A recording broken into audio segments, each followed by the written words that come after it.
நானும் என் friend ரித்திகாவும் egg hunt நடக்கிற இடத்துக்கு வந்துட்டோம்.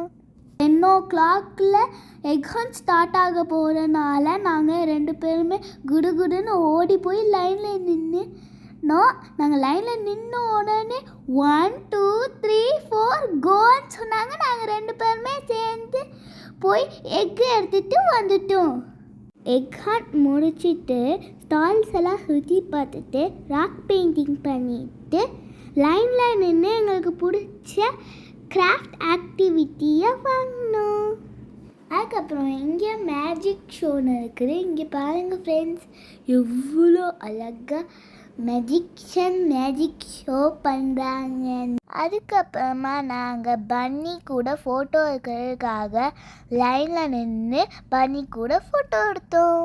அடுத்தது நான் ஃபேஸ் பெயிண்டிங் பண்ணுறதுக்காக தான் இங்கே வந்திருக்கேன்.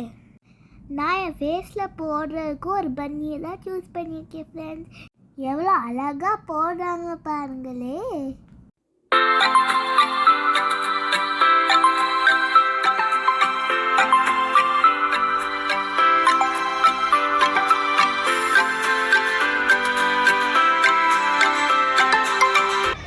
ஹாய் ஃப்ரெண்ட்ஸ், நான் ஃபேஸ் பெயிண்டிங் பண்ணியிருக்கேன் பன்னி டிசைனில். ஃபேஸ் பெயிண்டிங் பண்ணியிருக்கோம். நாங்கள் எல்லா ஆக்டிவிட்டீஸும் முடிச்சுட்டு இங்கே உள்ள பார்க்கில் ஜாலியாக ஊஞ்சல் ஆடணும். ஈஸ்டர் எக் ஹண்டிங் முடிச்சுட்டு வீட்டுக்கு கிளம்பிட்டோம். இந்த வீடியோ உங்களுக்கு பிடிச்சிருந்துச்சுன்னா லைக் பண்ணுங்கள், கமெண்ட் பண்ணுங்கள், ஷேர் பண்ணுங்கள். மறக்காம பிரணதி சொன்னருல சப்ஸ்கிரைப் பண்ணுங்கள்.